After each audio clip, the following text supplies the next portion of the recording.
इग्नू के study centre निर्माण campus 2281 Sunam में मैं डॉक्टर हरिंदर कुमार आप सभी विद्यार्थियों का, छात्रों का हार्दिक स्वागत करता हूं।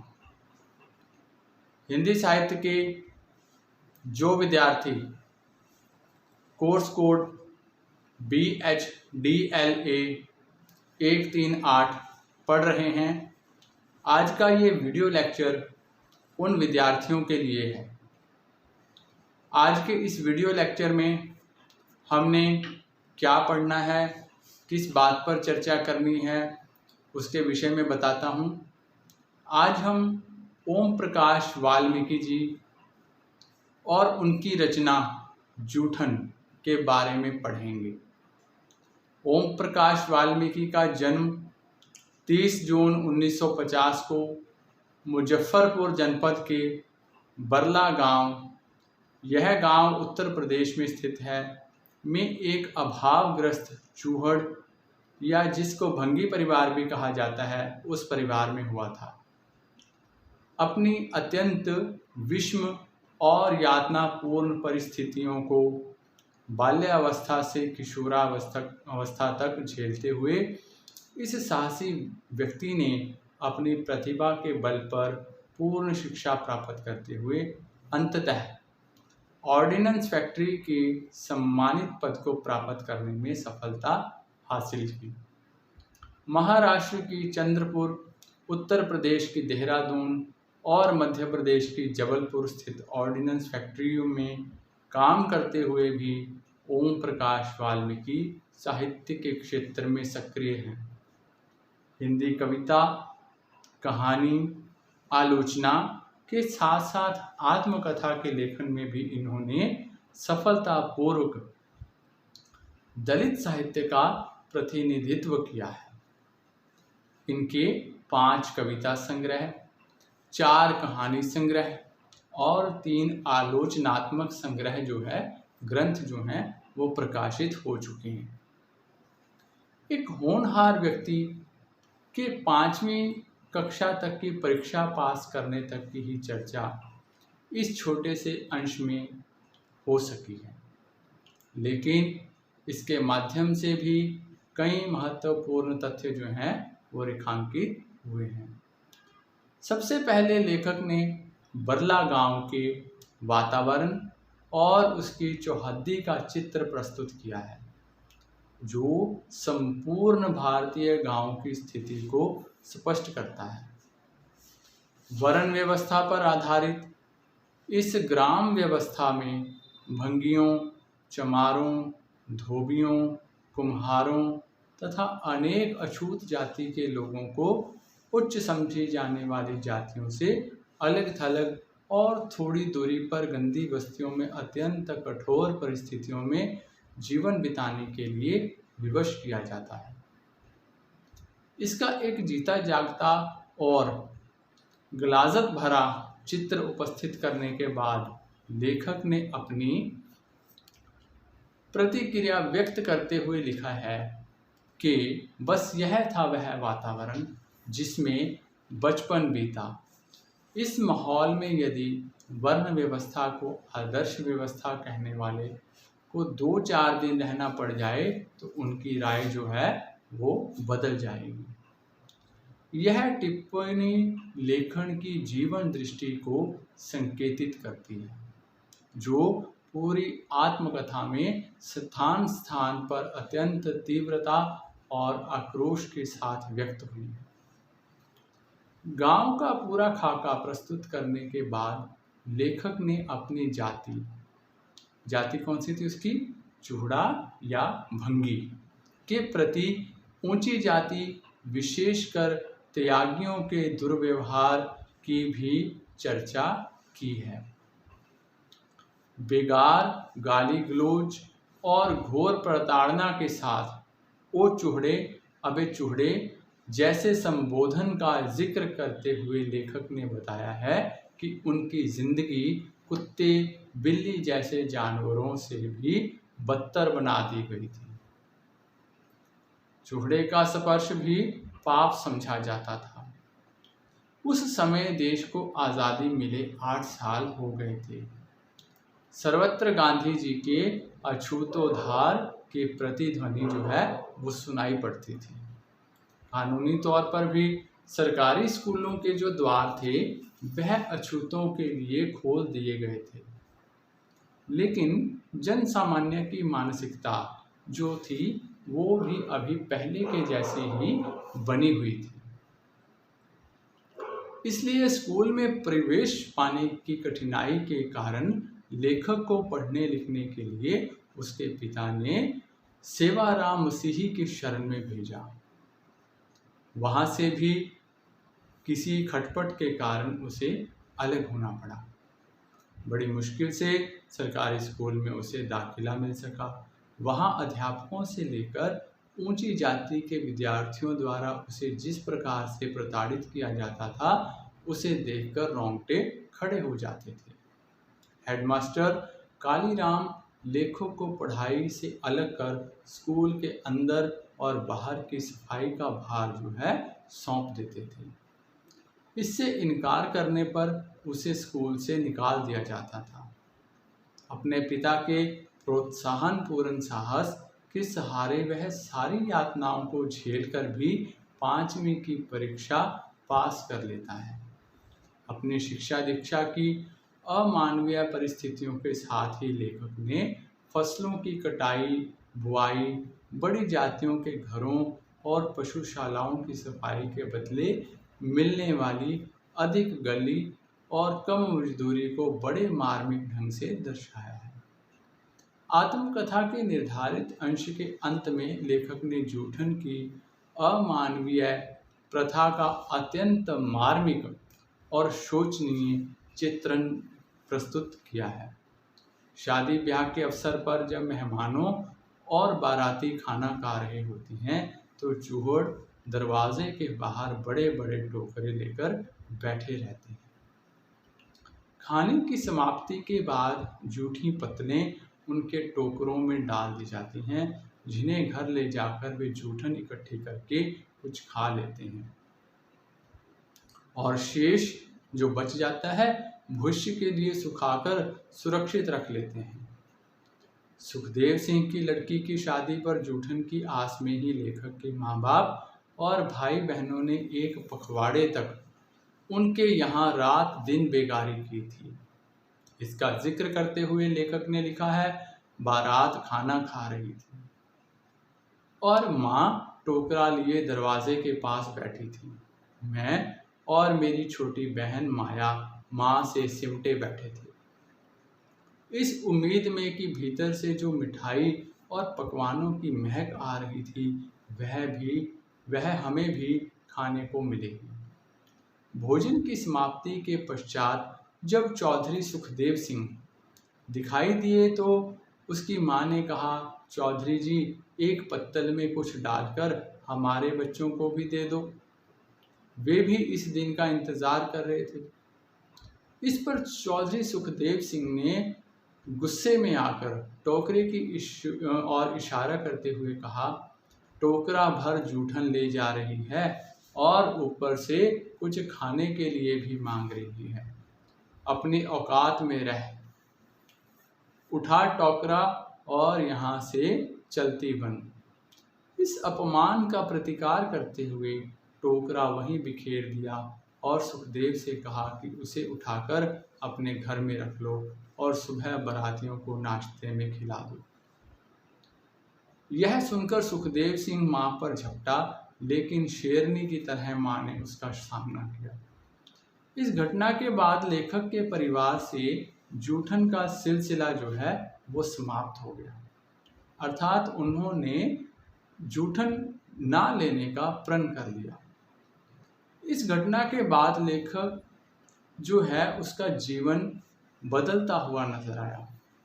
लेखक ने आत्मकथा जूठन को इसी के आधार पर जूठन शीर्षक जो है वो दिया है, जो इसकी अंतर वस्तु के साथ ही उसके प्रतिपाद्य को भी रेखांकित करता है।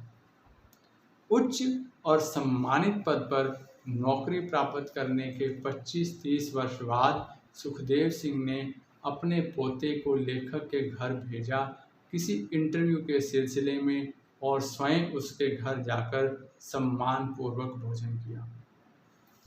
इस प्रकार जूठन शीर्षक आत्मकथा की समूची अंतर्वस्तु का संकेत जो है वो निर्धारित अंश से ही मिल जाता है।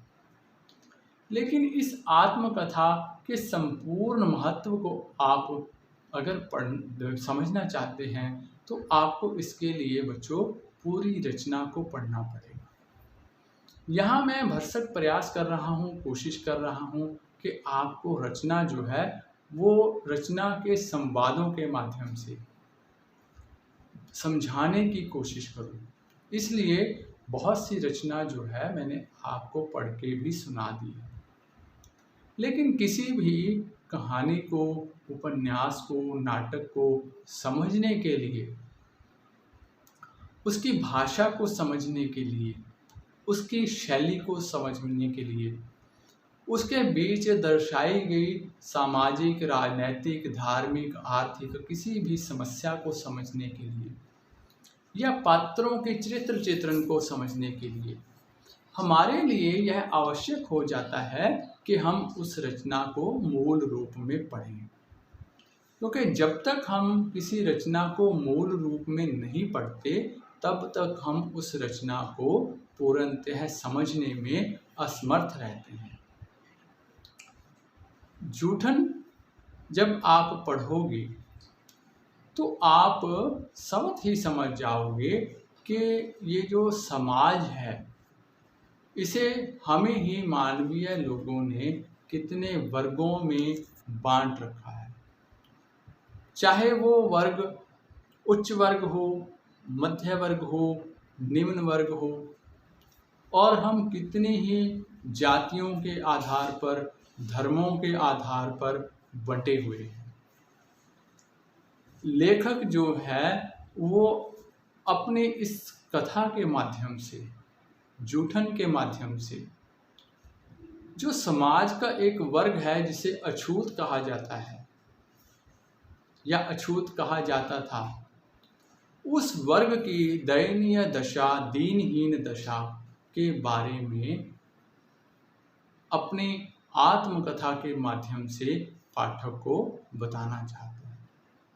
जूठन में आत्मकथाकार के जीवन की बहुत सारी घटनाएं, उसके विद्यार्थी जीवन से लेकर नौकरी पेशे में रहते हुए इतने सारे अनुभव जिन्हें जाने बूझे बिना दलित समस्या की गंभीरता और सामाजिक महत्व को नहीं समझा जा सकता, ऐसी कुछ घटनाओं का उल्लेख आपके लिए उपयोगी हो सकता है।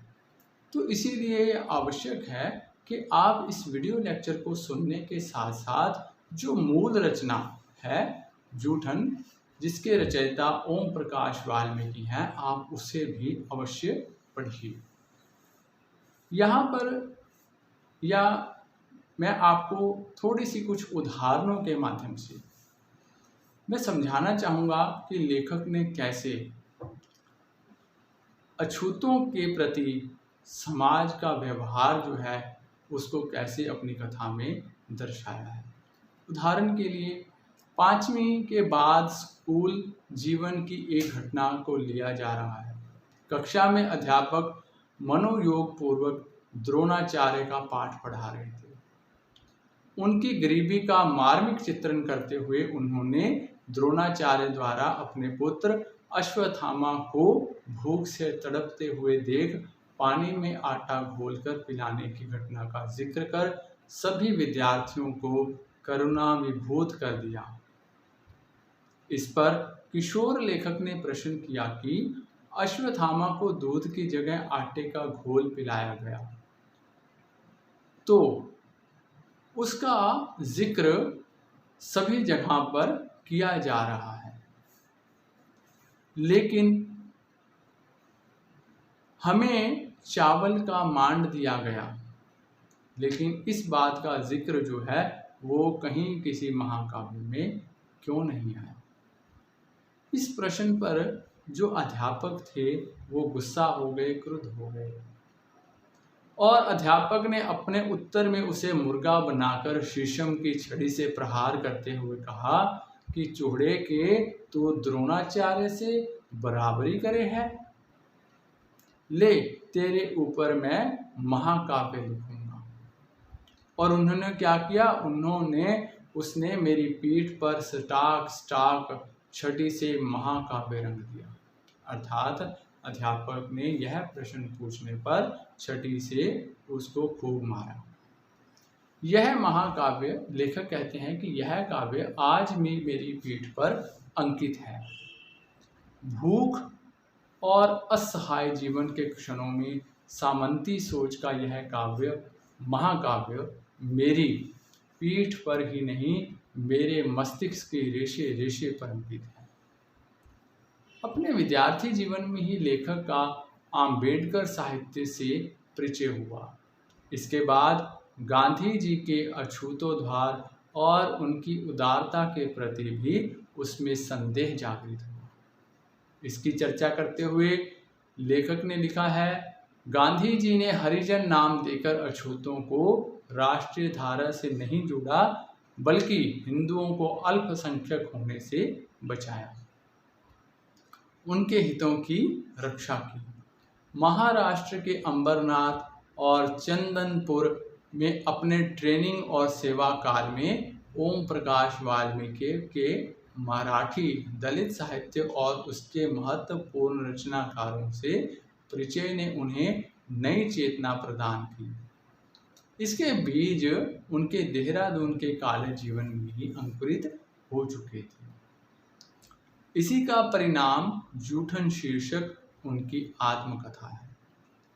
अपनी कहानियों, कविताओं, आलोचनात्मक टिप्पणियों के माध्यम से वे दलित साहित्य को हिंदी साहित्य की मुख्य धारा में सम्मानजनक स्थान दिलाने के लिए निरंतर कार्यरत रहते हैं। बच्चों, यह आत्मकथा स्वयं की व्यथा कथा बन जाती है।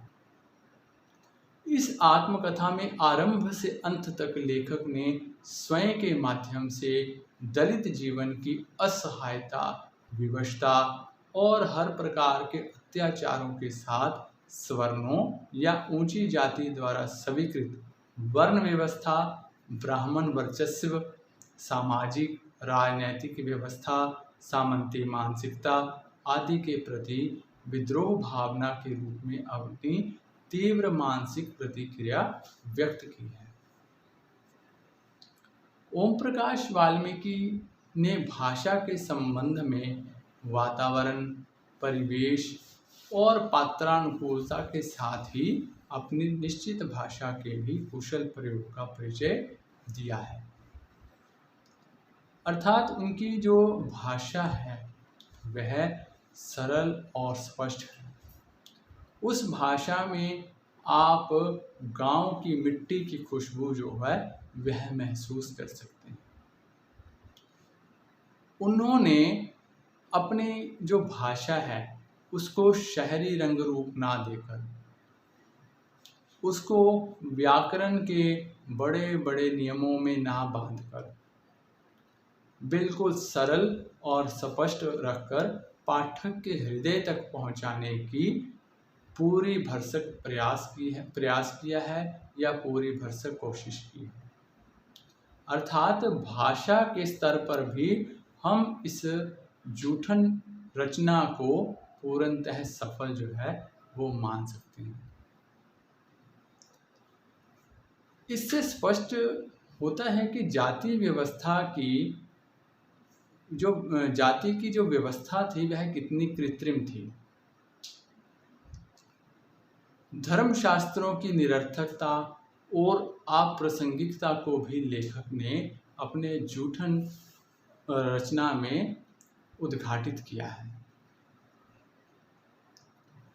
अपने मूल उद्देश्य के प्रतिपादन में ओम प्रकाश वाल्मीकि ने केवल सवर्णों की सामंती मानसिकता पर ही चोट नहीं की है, अपितु उन्होंने अछूतों और नीची जातियों में प्रचलित अशिक्षाजन्य अंधविश्वास पर आधारित रूढ़ियों कुसंस्कारों, झाड़ फूक, टोना टोटका, भूत प्रेत आदि से संबद्ध मान्यताओं की आलोचना कर उसमें व्यापक जागृति की अनिवार्यता को भी रेखांकित किया है। यह उनके प्रतिपाद्य का एक दूसरा पक्ष है जो अछूतोद्धार के मार्ग में बाधक है। एक और दृष्टि या एक तीसरे पक्ष की ओर भी वाल्मीकि जी ने, ओम प्रकाश वाल्मीकि जी ने जो पाठक की दृष्टि उस ओर भी ले जाने की कोशिश की है। अछूत कही जाने वाली जातियों में ऐसे बहुत सारे लोगों का उल्लेख वाल्मीकि ने किया है जो पढ़ लिख कर अच्छी स्थिति में हो गए हैं और अपनी जाति पर पर्दा डालने की कोशिश करते हैं। अर्थात ऐसे व्यक्ति जो हैं तो निम्न जाति के, लेकिन पढ़ लिख कर उन्होंने उच्च पदवियां ग्रहण कर दी हैं। और आज वही व्यक्ति जो हैं, वही लोग जो हैं, वो खुद को निम्न जाति का कहने में संकोच करते हैं। तो इस प्रकार बच्चों, अगर हम जूठन शीर्षक आत्मकथा दलित और अछूत समझे वाली जातियों के एक प्रतिनिधि रचनाकार की आत्मकथा है, जिसमें अछूतों के उद्धार की आवश्यकता को एक गंभीर सामाजिक समस्या के रूप में प्रतिपादित करने का प्रयास किया गया है। और इस रचना के माध्यम से लेखक ने जो संदेश हमको पहुंचाने की कोशिश की है वह भी मैं आपको बता चुका हूं। जूठन आत्मकथा में लेखक ने किस प्रकार की भाषा का प्रयोग किया उस पर भी हम चर्चा कर चुके हैं। अब अगर हम बात करें कि ये जो जूठन आत्मकथा है, इसमें से हमें किस प्रकार के प्रश्न जो हैं आ सकते हैं, तो अछूतों के साथ जुड़ी हुई सामाजिक समस्याएं, राजनैतिक समस्याएं, और सबसे बड़ी बात कि इस आत्मकथा में से जो संवाद हैं, जो डायलॉग्स हैं, जो सप्रसंग व्याख्या आपको आनी है, वहाँ किसने किससे क्या बात करी, है ना। तो ये सब प्रश्न जो हैं वो आपसे पूछे जा सकते हैं। तो बेटे आज के लिए इतना ही। आगे इसी कोर्स कोड की अगली इकाई के साथ फिर मिलेंगे। तब तक के लिए नमस्कार, धन्यवाद।